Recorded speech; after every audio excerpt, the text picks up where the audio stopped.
I got 5 on it.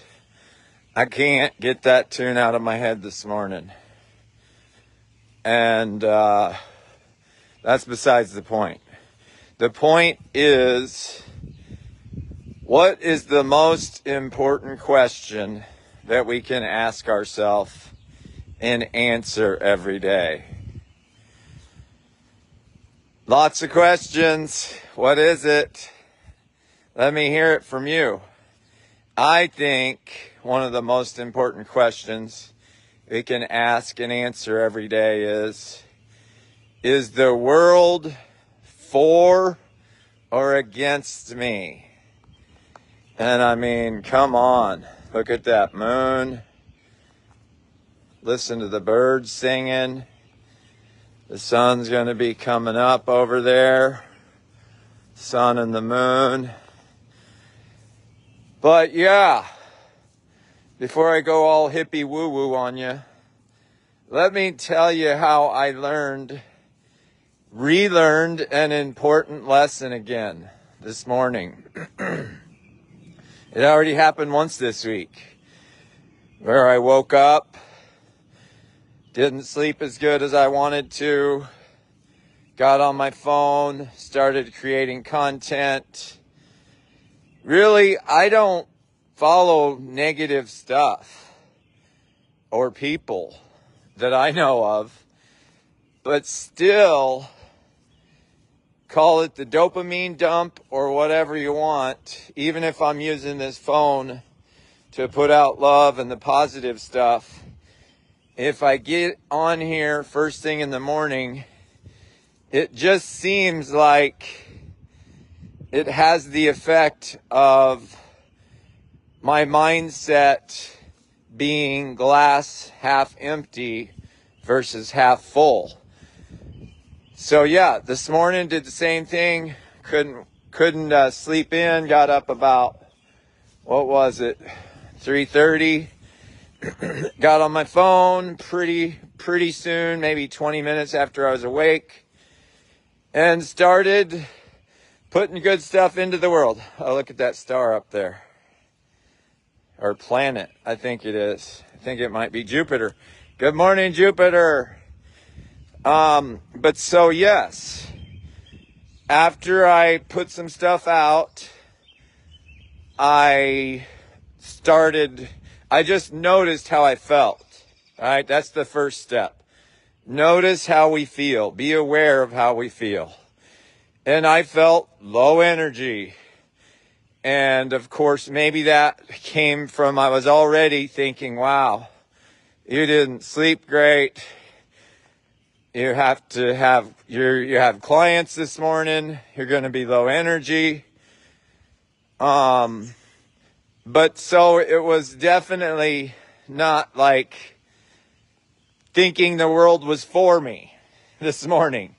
My thoughts and energy were more, oh, this is going to be a tough world today. So I had the thought, okay, do your morning stretches and a vagus nerve reset. And even that, when I thought that while I was sitting in my chair, I'm like, oh, that won't work. Nope. I feel too low energy. The world's against me. That won't work. That was the thought. Okay. But I guess luckily I've seen this movie before. So I didn't even start doing my stretching. I laid on my resistance ball, those big balls that you put air in and you can lay your whole body on them or part of your body.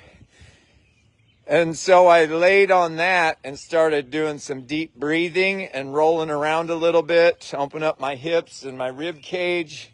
If you lay on one of those things on your back and just let everything hang loose, it stretches you out, especially if you breathe in deep and let your rib cage open. I highly suggest it. But just deep breathing and kind of stretching my hips and rib cage out, I started feeling better, okay?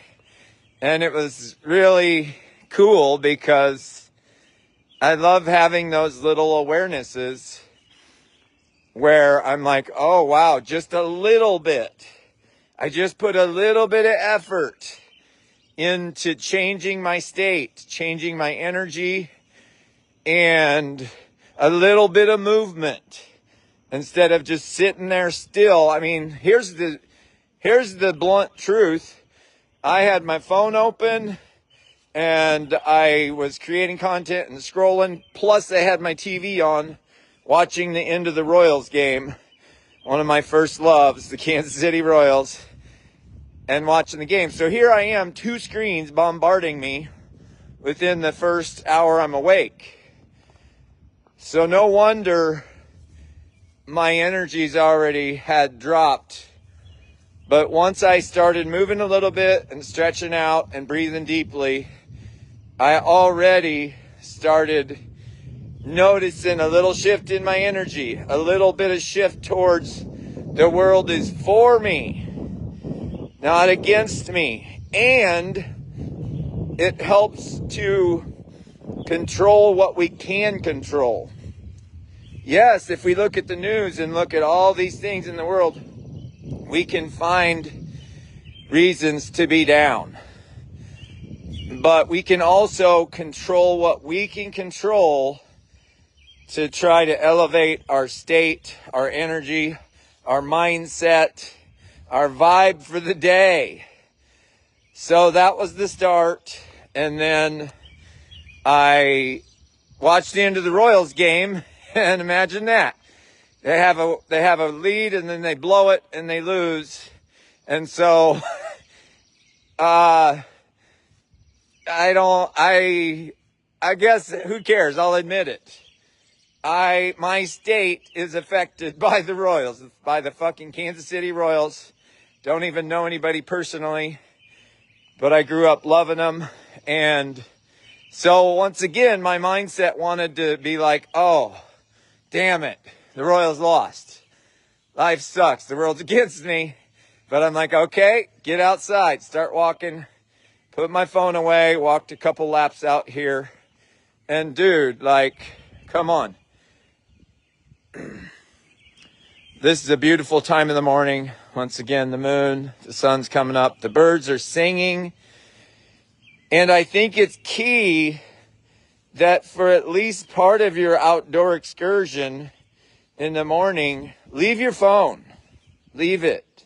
You can. You do not have to be connected to your phone 24/7. But so just walking a little bit and taking in nature without any devices. I'm ready now. The world is for me. All right. And so I guess the message is control what you can control. Don't listen to that narrative, not for too long anyway.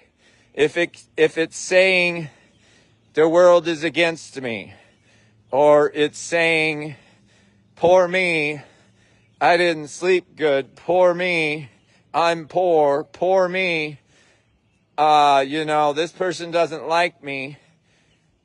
Any of that stuff that is feeding the story that the world is against us.